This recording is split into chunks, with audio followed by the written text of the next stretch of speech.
Do you think infinite growth is impossible? Well, the economy can grow infinitely because infinite growth in the economy is an abstract concept. It's a relativistic concept, you know? An economy growing from 1 to 2, it growing from 100 to 200 aren't necessarily different. It's just a frame of reference, you know? There's always a way to go up in terms of people's estimation and evaluation of the strength and value and so on and so forth of whatever they're looking at. However, the problem is that this, here, look, I'll draw it really quickly, okay? Okay, you've heard about these people called the bourgeoisie, right? Real bad people, real nasty people. Look, it's a little bit like this, okay? I'm going to try to do this as simply as I can because it's a complicated concept, okay? So imagine you have a system where you have the exponential growth curve of the United States in terms of GDP, you know? Things keep growing, blah, blah, blah, blah, blah, right? Okay, so you have businesses. Businesses are great. Now, the people who work at these businesses are getting, I don't know, what do you want, $20 an hour? 15? I don't know. They're getting something, okay? Probably not enough. Definitely not enough. So they're getting that amount. So the people who work down here, even the managers, mind you, okay? The humble proletariat. And then up here, you have investors. Now, it is the responsibility and job and hope of the investor to choose a business to invest in, and that business's value will increase, right? So you can choose this, you can choose this one, you can choose two of them. Hey, crazy world, right? Free country. For the wealthy, at least. But you have to choose. So, you know, why would you do this? Well, the reason you do this is because you want to buy this, or we'll keep it simple. You know, you let's say you fully buy this business when it's worth $10, and then later, because it's grown and is better, it's now worth $30, and you have now made money. Isn't that great? Now, the problem is, of course, that even though the economy is kind of abstract, we live in a material world, which means that there is always a finite number of resources, a finite amount of land, and that means that invariably one corporation doing better and better will push out other corporations. This is the tendency towards monopoly, right? As a corporation grows larger, it can benefit more from large-scale production, the economy of scale. It can use underhanded business practices that corporations have used for literally all of human history to make sure that their competitors can't stand on even footing. They can buy politicians. They can lobby in their favor. They can win no-bid contracts, blah, blah, blah, blah, blah. And you can have a corporation do really well. And what that means is that these corporations go out of business. Now, here's the problem, okay? Let's say these corporations go out of business and this one buys all of its competitors, land, resources, whatever. We can use this as an abstract representation for their growth. The other businesses are now all owned by one person, this investor. This investor now owns this entire industry, right? Now, here's the thing, okay? Where has wealth gone? Like, what has happened to wealth? Well, the people working down here in these businesses don't make more money. Generally, when your business gets bought out by another one, that doesn't mean you get a pay increase. If anything, you're likely to get fired. As the economy of scale increases, the efficiency of production increases, which means that it's likely that not as many people will be needed for the same number of jobs, right? Some stuff can be automated depending on the industry. Some stuff might be consolidated. Economic inefficiencies might be addressed by consolidating two businesses into one. Yeah, there's a lot of stuff that can be done. A lot of headway that can be cut down. So where's the money coming from, right? Well, the money's happening up here. This guy is now crazy rich, right?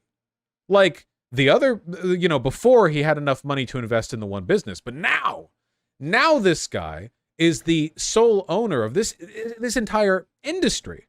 So this guy's wealth has gone up massively. Now, whose wealth has gone down? Well, the wealth that has been lost, the people who have lost out are... Well, wait, hold on. Hold on a second. If the workers who work in the businesses that got bought have roughly the same wage, again, we're very simplifying this. Their businesses were bought, but let's say the workers are kept, if anything. So they're not losing or gaining money. And the investors who previously owned these businesses were bought off, meaning that the people who used to control these businesses, say the owner of this one, the owner of that one, whatever, well, they were paid for the business. They weren't forcibly conquered, right? So these people walked away with millions. They're doing fine. So where's the money coming from? I'll wait until I see the answer in chat. Money is made up. That's true. I do notice, though, that there are a lot of different answers in chat, which I think illustrates the complexity of the question. Since I'm simplifying things, in real life there would be many, many factors, but I'll focus on the ones that I find most important for this example.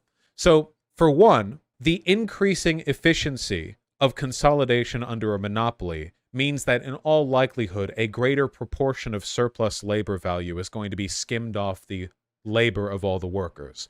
But maybe not by a huge amount, certainly not enough to justify the massive wealth this person now represents.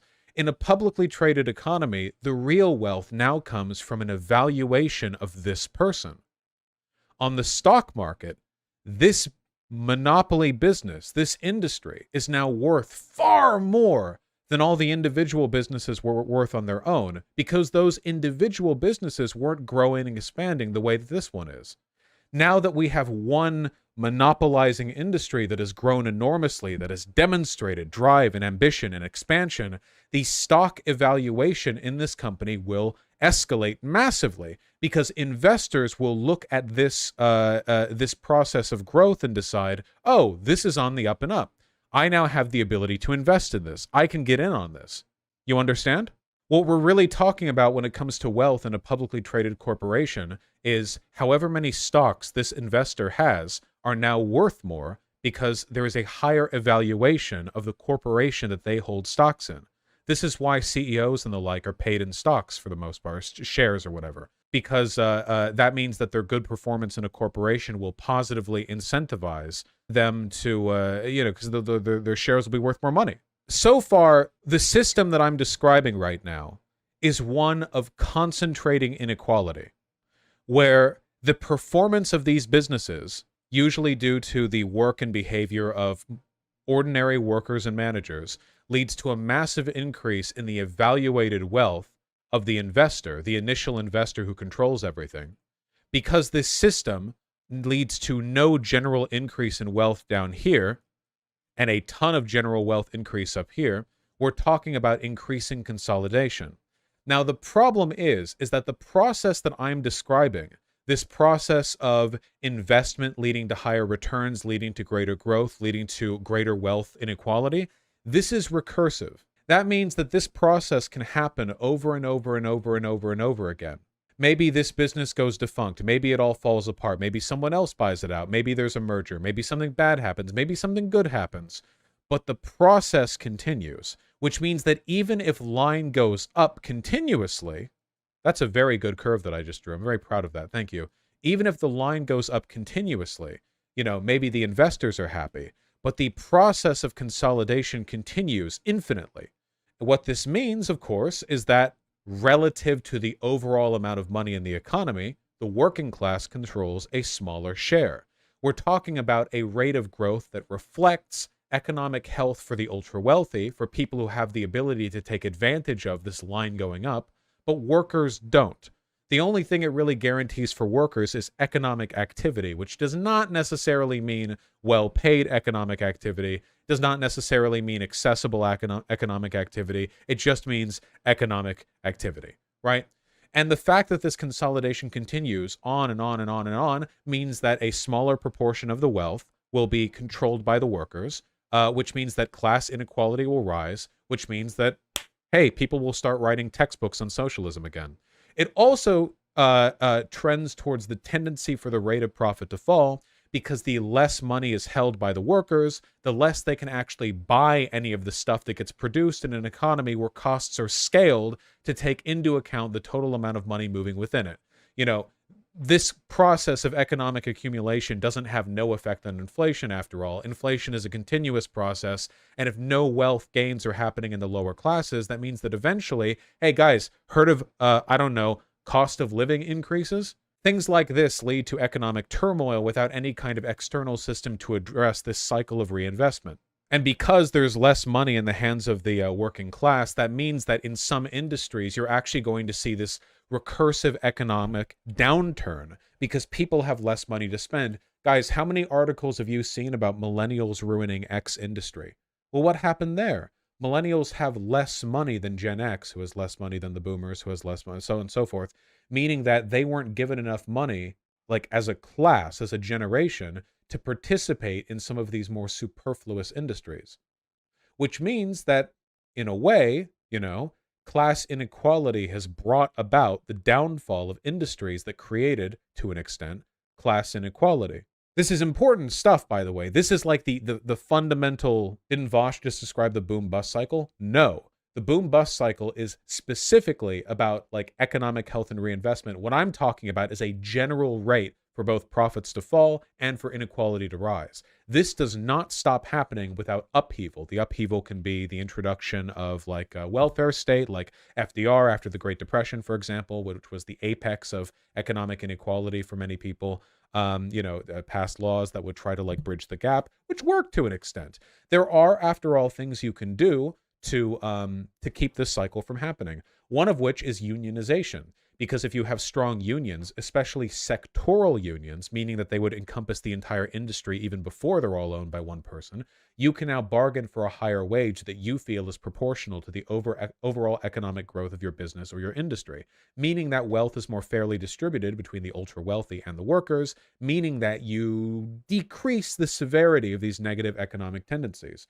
Of course, ultimately, the real problem here is that there is even a distinct cycle of investment. This whole problem is caused by the turbulent economic winds of the investor, of the bourgeoisie, for whom it is in their interest to manipulate the structure of the economy in such a way it benefits them with no necessary benefit to those beneath them. Because remember, economic stagnation is economic loss to the investor. So it's not even a matter of them being evil. And Marx was clear on this, by the way. This isn't bourgeoisie bad, proletariat good. There are good and bad people on an individual moral level on both sides. These are inevitable consequences of the nature of these classes and that which is afforded both of them. The distinction between the worker and the owner causes this rift, this cycle, which can be amended, which can be mitigated, which can be made less harsh through all manner of legislation or circumstance, but the cycle continues. And, that's why some radical people suggested that, maybe it would be better if you actually consolidated the worker and the owner class into one group. Say, for example, an entire nation of people who own that which they work. Say if you were to, I don't know, take the means of production and ensure that they were in the hands of those who actually, work. And then you would kind of fix this problem, right? Because if every worker, was part of a collective, the ownership block of the business they worked at, you wouldn't have this disparate investment cycle because you own the business you work at, right? Some corporations do a version of this where they give shares out with your paycheck, but that's not quite the same because even if you benefit somewhat proportionally from the shares that you're given, for one, it's not anywhere near proportional to the labor value of your work. If it was, then, there would be no money left for the investor. And two, it doesn't give you any actual control over the business. Control is important. Public ownership on its own is not enough. Public ownership on its own is nice. It's preferable to not public ownership, but public ownership on its own is just a payment scheme without actual business control. It's just a way of distributing profits, and that's not sufficient. You need to have real control over the direction things go. Are you describing the economic system known as supercapitalism? Yes.